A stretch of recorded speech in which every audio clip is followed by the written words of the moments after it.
Hello, welcome to Effort and Attitude, the series. Control what you can control and take your game to the next level. Okay, today we're going to talk about, do you want to win or trend? For all my Twitter lovers out there, retweeters, favorites, pictures, do you want to win or trend? Look at the picture. New England Patriots, trendsetters that year, 16-0, has never been done other than the Miami Dolphins. But they didn't win the Super Bowl. Okay, listen. Before we really dive into this, let's set a foundation, okay? Everyone, if you're a football player or if you're in your off season, you're probably busting your hump right now. You're either going to multiple camps, basketball camps, either AAU, you're traveling, baseball, you're full in it, so whatever it is you're doing, you're in it, you're working at it, you're busting your hump to get better, right? That's why effort and attitude is not a physical attribute.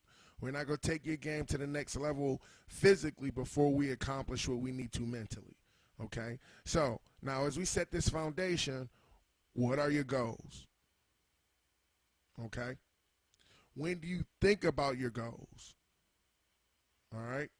And then last, how close are you to your goals? Listen, effort and attitude, the first principle of all of it is honesty with self. So you have to be honest with how close you are to your goals. If you were All-American last year and one of your goals is to get drafted, that may be realistic. It may be, but you have to be real with how close you are to your goal. Okay, here we go. This is my perspective spear, okay? Perspective spear, okay? The perspective spear is for you to have a perspective on your goals. So I want you to take a minute and look at all of these goals. I want you to pick five. Pick 5 goals. Listen, and these were my goals, so this is very positional. So put whatever you need to. Like I wanted to lead the team in sacks, right? Because if I could lead the team in sacks, I knew I would potentially lead the team and lead the conference because I thought we were a good team. So these were my perspective spirit goals. Pick 5. The question now is, did it hit you?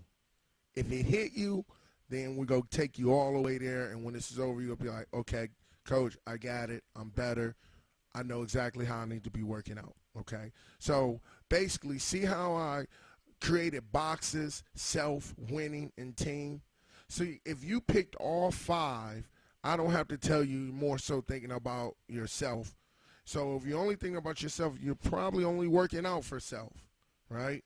Okay, but now let's say if you picked a combination, 3 on the out, 2 on the in. You're closer. You're closer. Maybe you guys go 5 and 5, and maybe you hit 2 of your 3 self goals, and you guys have hit 1 team goal. Right? I don't have to tell you if you have 3 of the team goals and 2 of the self goals, you will not be surprised for your team success this year, period. None of it will shock you because as you're working out, you're thinking, man, we got to win a championship. I cannot lose to DePours this year. I cannot lose to Refford. I cannot lose to Mumford. I cannot lose to St. John. Like whoever it is, you're remembering it. And you're remembering, man, we gave up 150 yards rushing to that dude from Sacred Heart. It can't happen this year. I can't let it happen. We can't let it happen. So you're thinking about your team success while you're working out. While you're training to become one of the few teams that can say they've been champions within the, across the country in football, right? There's only so many champions, right, on the whole year. In the football conference, they have all of the champions. All of the championship coaches. It's is a beautiful thing. So are you working out thinking championship and how my goals can reflect and help us get to that championship? Or are you just working out, thinking about yourself? So then if you're only thinking about yourself, chances are, like, you're probably not going really that hard. Because